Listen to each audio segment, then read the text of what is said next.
Okay, on to the next section.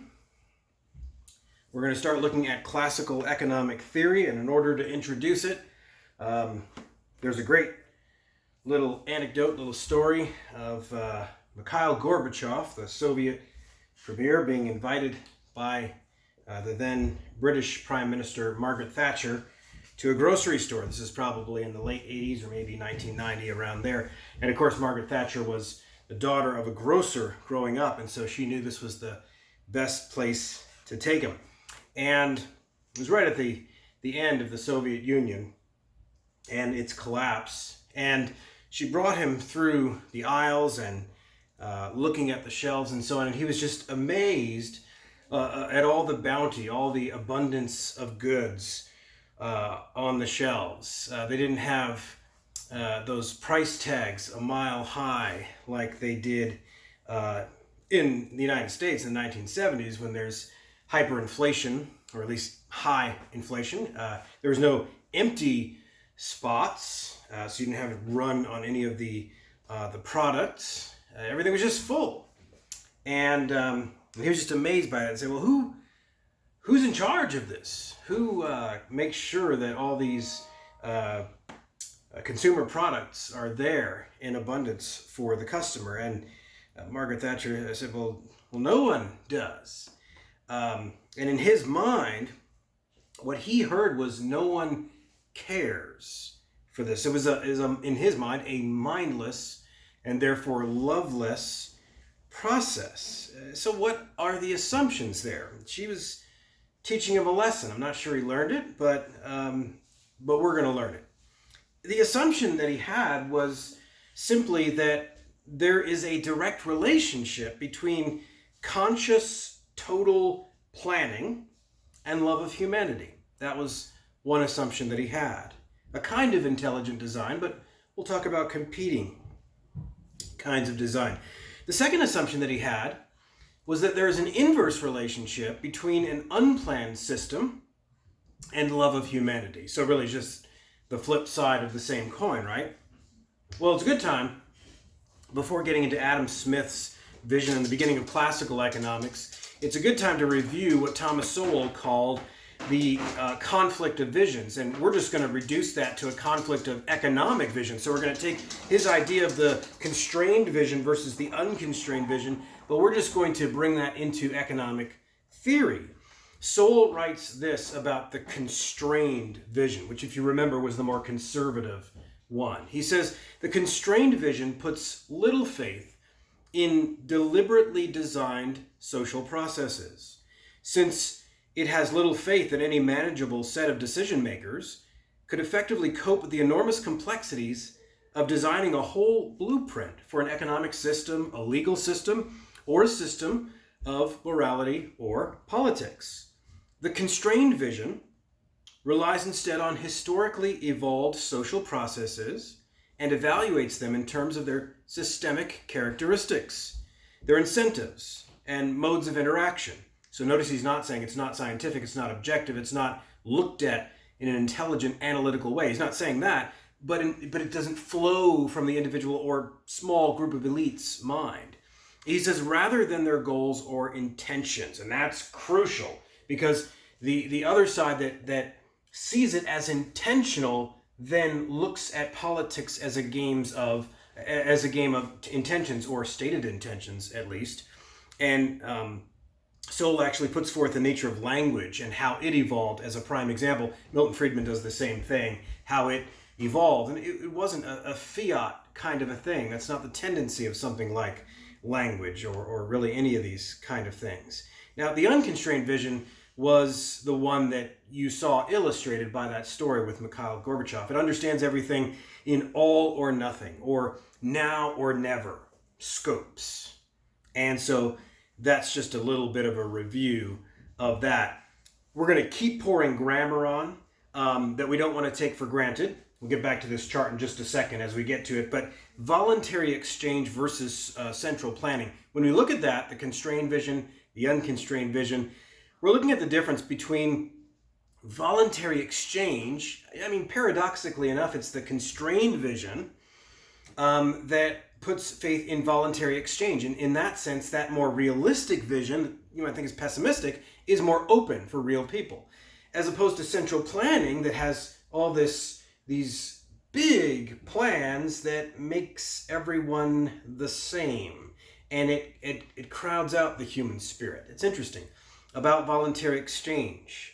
To Milton Friedman, his sort of a definition of it, I guess you could say, in his book Free to Choose, he says, if an exchange between two parties is voluntary, it will not take place unless both believe they will benefit from it. That's crucial.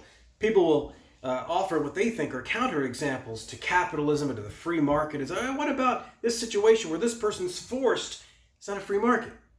It's forced. And I think in their mind, they see it as teams or players.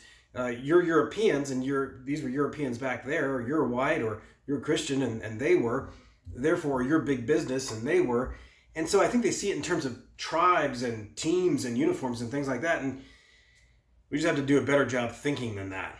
That's not careful enough thinking. Now, by contrast to voluntary exchange, of course, we have the command economy, and that's easy enough. By command, by fiat, by central planning, a group of planners, not just one, of course, but a bureaucratic elite that believes that they can conduct the economic activity for a better world, for an entire society.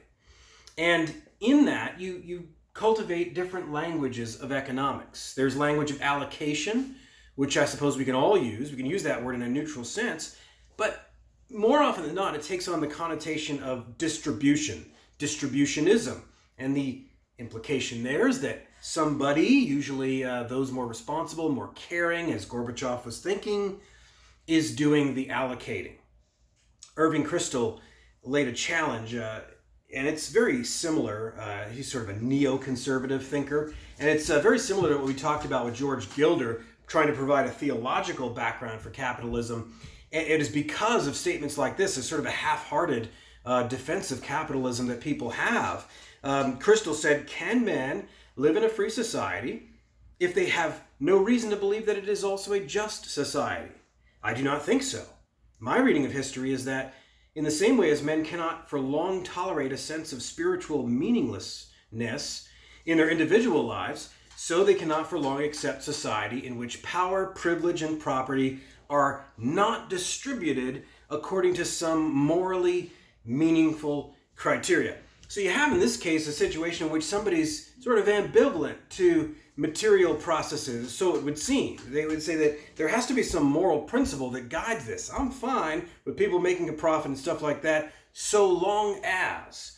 And so you have this morality that is standing over economic activity. Well, of course, the Christian worldview would say that there is a morality that stands over economic activity, but we have a fundamentally different conception, and that's why we spent the time doing that 101 theological background for economic activity. So what we have here, in other words, is underlying realities versus models of allocation. You can have all the different competing visions for economic theories you want, but at the end of the day, if you try to cheat something that is fundamental to economics, your theory is going to be immature, your theory is going to be fractured, your theory is not going to be objective. It's basically going to be based on subjective whim. And so you have to balance out underlying realities with your models of allocation. There just are some things that are basic to economic reality. The need for capital is basic.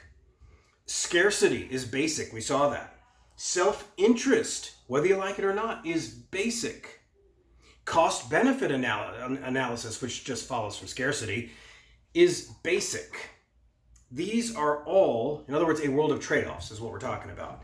These are all underlying realities, whether one's economy is free or else centrally planned. So you say, I don't like a free market. I don't want a market that's based on the price system. Therefore, I'm going to have a centrally planned economy. Well, guess what? Your economic allocation is still going to be responding to price signals because you've ignored something that's basic, that you've wanted to gut out or do a different way, and you can't do that. Every organization has some command elements, or it wouldn't be much of an organization, and every organization has some voluntary exchange elements. So you could try to do the one or the other, but you're going to be answering to some basic economic realities. Economics is an objective thing first. Voluntary exchange is necessary. Even try to have a command economy all you want to. Voluntary exchange is necessary, one author says, to supplement the rigidities and impossibilities of centrally commanding. We'll stop right there. China has learned this. Truth is, Soviet Union was already doing it, whether through black markets or other things where they were cheating, and they realized that too little too late. China learned, and now China has their big cities that are basically their capitalist vacuums, where Beijing then sucked that out and takes the credit for it and commands the rest of the economy. But essentially, they're living off of the borrowed principles of the truth of capitalism. And so they're just harnessing that power better than the Soviet Union did. But voluntary exchange is still necessary to supplement the rigidities and impossibilities of centrally commanding the activity of an organization that is simply too large for the computation of one or a small group of minds. So what we're going to do in 19 minutes is just look at the basics of Adam Smith, his Wealth of Nations. You see this chart here? It's a timeline as well as a comparison. And the timeline flows from 1500 all the way to 1900. And you see mercantilism over here, capitalism is over there. There's overlap, but it's not oversimplified. This accurately represents where Western man was in the early modern period and where they went to because of the triumph of classical economics, but in very small pockets. But in those pockets, history records, it worked magnificently, and all the good things that you see around you right now, they're a result of that, whether you think about it or not. And it's not like it all popped out of this book, Adam Smith's Wealth of Nations, published in 1776, the same year as the Declaration of Independence. However, he is most famous for articulating these principles. Interesting, Alexander Hamilton wrote a book against Smith and against another guy that was saying the same things less famously, to basically argue back for a mercantilist, in addition to central banks and things like that, his argument. But Smith's argument eventually won the day in Britain first, and then eventually in America. Enough. But what we see here is mercantilism. These solid circles are representing a closed system. Remember the phrase zero sum. There is a particular body of resources. To gain any is to have taken from somebody else because it doesn't grow. That's the assumption. That's why you have colonialism and exploitation of resources and people in the form of slavery. Mercantilism did that. Capitalism came, set that free. Christianity and capitalism were the twin pillars that ended slavery. Where you see Christianity and capitalism pushed back and driven out, slavery comes back. What do you know? Slavery's coming back. And slavery never really left from the African tribes and Muslim nations and so forth, but it's going to come back with a vengeance, and it's already being practiced in the Americas, but that's the last third of our class. But at any rate, capitalism is represented over here, the free market, by this, and the spiral there just represents as simply as we can that growth. Adam digging into the ground, see the last two classes if you want to review. But that's basically the time mark, and let me grab my markers just in case I need them. So, we have, in the 15 minutes left, a little 101 of Adam Smith. Of course, we'll only be able to skim the surface, but it'll give you an idea of some of the principles that he introduced. He begins with something like state of nature theory, if you remember it, but there we were looking at the origin and the rise of the just use of force and things like that, natural right. Here he's applying it to the production of goods and their allocation. Why do the savage nations, as he called it, in which each man must be fully employed to supply the wants of himself, his family, maybe his immediate tribe, and yet they often starve for want. So you've got sort of the master of all trades. What do they call it now? The jack of all trades, master of none? Well, in this case, you sort of have this really successful person who can do it all, so to speak. And yet, in such a society, they starve. And yet, Smith flips the coin over and says, in a civilized nation, a great percentage can be unemployed, do nothing but consume. And yet there's plenty. Now, he's not saying that can last, or that's he's saying, have you ever noticed? It gets to that point, and even though you have all this demand over here, yet everything's thriving. How'd that happen? And he offers at the center of that this concept of the division of labor. Division of labor. And starting with the illustration of a pin maker, and you could use a lot of different things for that. Smith shows how this is the secret engine behind exponential improvement in business efficiency and in standards of living for all. So this thing is going to help everything that you could call an economic indicator. Okay, this is the engine that is really, or at least the system that he's going to point to. And this division of labor, getting society to that developed point, is owing to three characteristic advantages. Number one, the increase of dexterity in every particular workman. So in other words, you don't just have one person, I'll make this a giant person, creating a pin. I don't know. Now, over here, you have, let's just do this as easy as possible. Put an assembly line, and each of these people are working on different things on the assembly line. Okay, you get the idea. I'm not gonna draw it out that much. Yeah, but you have to imagine a lot more people than this, specializing.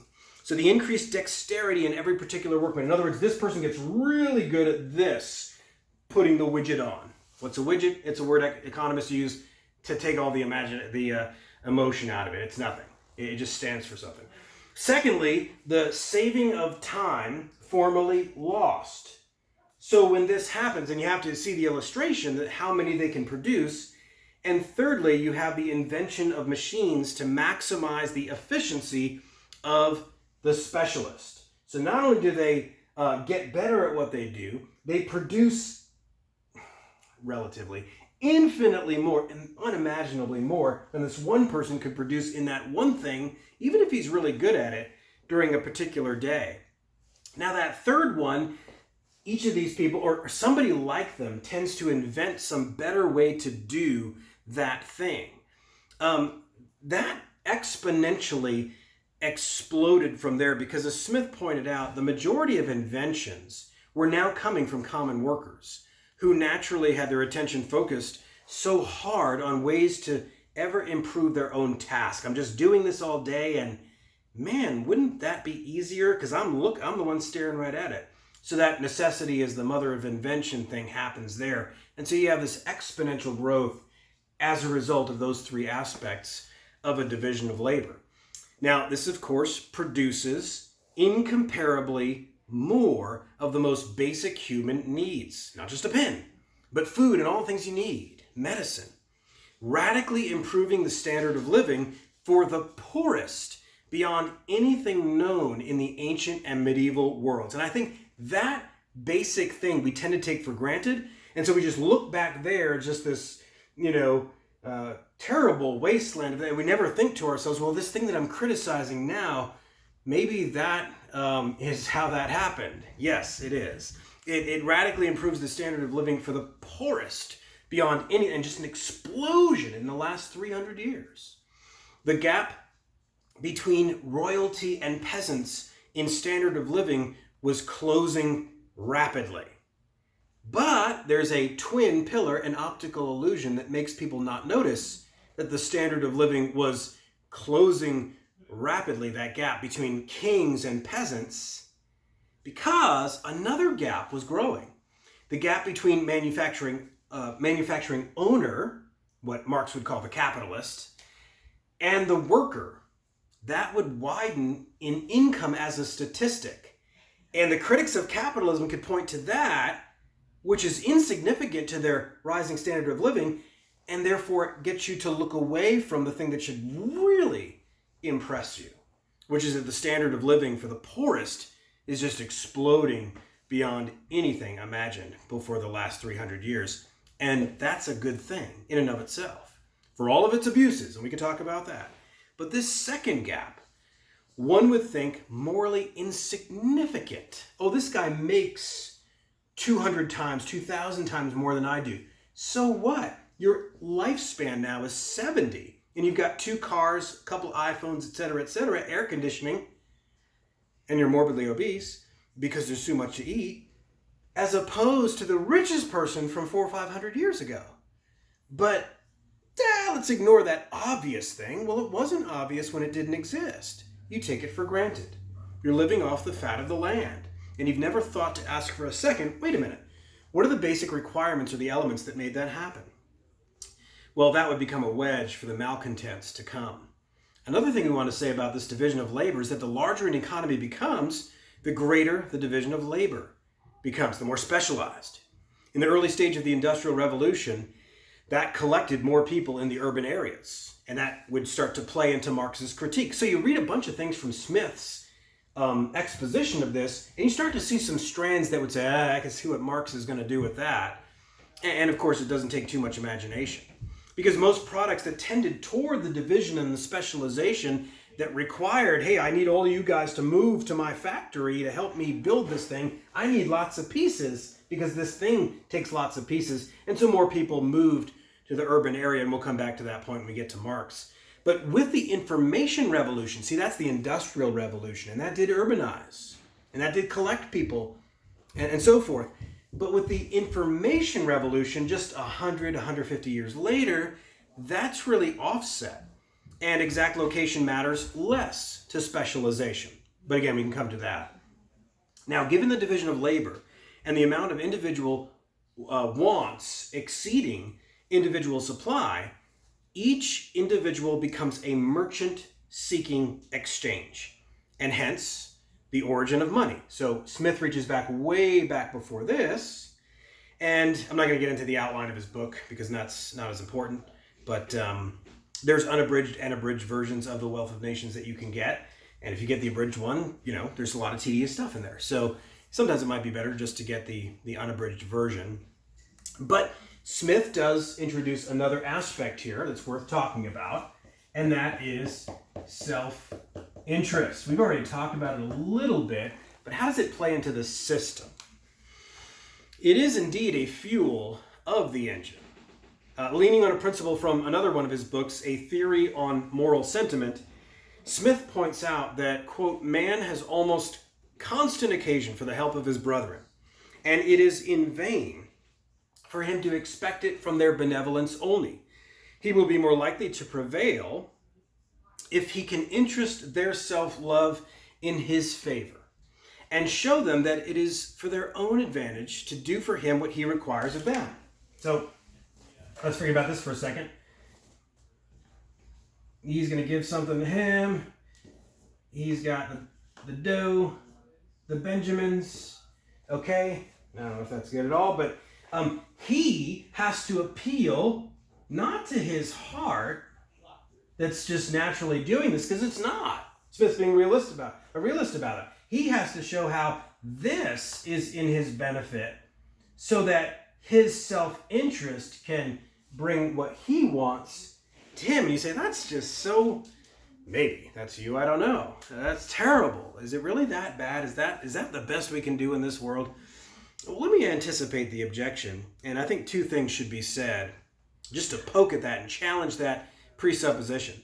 First, we're talking about day-to-day things that cannot wait on everybody's virtue to be perfected before acting. Just think about that just for a second. I think maybe you're the one shooting too high at a utopia by saying, well, shouldn't economic transaction, produce heaven? Of course, nobody would say that, but it's really the criteria that you're setting up by which you're judging this system that involves self-interest. But the second thing I would say, and more importantly to Smith's statement, is that the burden is on the critic to show why either this kind of self-love or the mutual benefit therein is bad. See, the burden is really on you. I mean, you might listen to Smith's statement and think that he's suggesting that self-interest requires that we sort of play a trick on our neighbor. You have to persuade them that they will mutually benefit, when in reality they won't. But he said no such thing, if you review the statement. And actually, it's very, very, very crucial here, because it actually reveals self-importance. It reveals contempt for your neighbor. The idea to suggest that voluntary exchange can never really benefit the other because, of course, they're too stupid. They're incapable of making the exchange for their best ends. And so the only way you can persuade them you're going to love this is if you're tricking them. And that just reveals a lot of contempt in what goes under the label of others and altruism. It really turns out to be contempt for your neighbor. Another concept, this is the last one we'll get into, that Smith talked about, is what's guiding all of this stuff is an invisible hand, he called it. And this is a famous phrase, Smithian phrase. He really had in mind the idea of divine providence. And so here's the paradox at the heart of the capitalist argument. The debate is not between one side that believes in intelligent design over economics and another side that does not, but rather between capitalism that situates primary and secondary causation in their proper places. So, we believe in intelligent design on two levels. The main designer of the whole thing, the invisible hand behind the whole thing, is no human planner. Nobody could do that. That's God, and that's primary causation. God who creates all these forces to work as they do. But on the secondary causation level, we also believe that there's intelligent design going on. But we believe that our neighbor is capable and ought to be to conduct his own affairs, not everybody else's. And so, it's like Reagan said in the 81 inaugural speech, that if no one among us is capable of governing himself, well then who among us is capable of leading a group of men? Again, it reveals that contempt for people, for real people, that is often hiding behind people's love of humanity as an abstract. But capitalism recognizes intelligent design, but it properly situates primary and secondary causation, or primary and secondary designers in their place. The other system sees no intelligent design in the individual transaction and puts a human or a group of humans, an elite planners, on the level of primary causation and no place for intelligence on the level of secondary causation. So you see that difference there? God alone is over all, the finite rational calculator minding his own business, constituting a sea of secondary causes, yielding unfathomable outcomes. Socialism is really an attempt to overcome that uncertainty of risk-reward by denying both levels of reality. To Smith, the levels of supply and demand would generally always arrive at an equilibrium. Generally, okay? So that's a general picture and trajectory. This is the objective nature of things. And he evoked this imagery of divine providence of the invisible hand to express that. And so while this may be construed in the typical deist sense, nonetheless, we should not miss the natural law principle at work. And since that's all the time we have, and now I can't get into the passing of mercantilism and capitalism, so I'm glad I did say something about it when I did, is don't miss natural law here. Again, you see, just as who is recovering natural law? If the 2K guys do, what you have is, well, outside Scripture in those things, politics, economics, social planning, and so forth, let the experts handle that. The Bible doesn't speak specifically to that, so those particular sciences, hey, sounds good. So we'll listen to Thomas Sowell. Oh, he doesn't count. So when it comes to legal theory, we'll listen to Scalia and Bork, right? They don't count. Oh, they don't say that in so many words, but that's what it amounts to. But what we want to suggest is that economics, economic activity, the rules, the principles, the grammar that we've introduced so far are all parts of natural law. And we need to note this passing here. Okay, all of this that we've talked about from Smith is to be contrasted from the mercantilist theory that was standard in the early modern West. And so what we'll do next time is we'll introduce that mercantilism versus capitalism, and we'll look at part 2 of the classical vision. We'll look at some rabbit trails in Thomas Malthus, and then we'll look at another principle that's added by David Ricardo, that of comparative advantage, and then we will look at neoclassical economics of the Austrian economic school in the 20th century, basically post-World War II economics after that. So that's next time.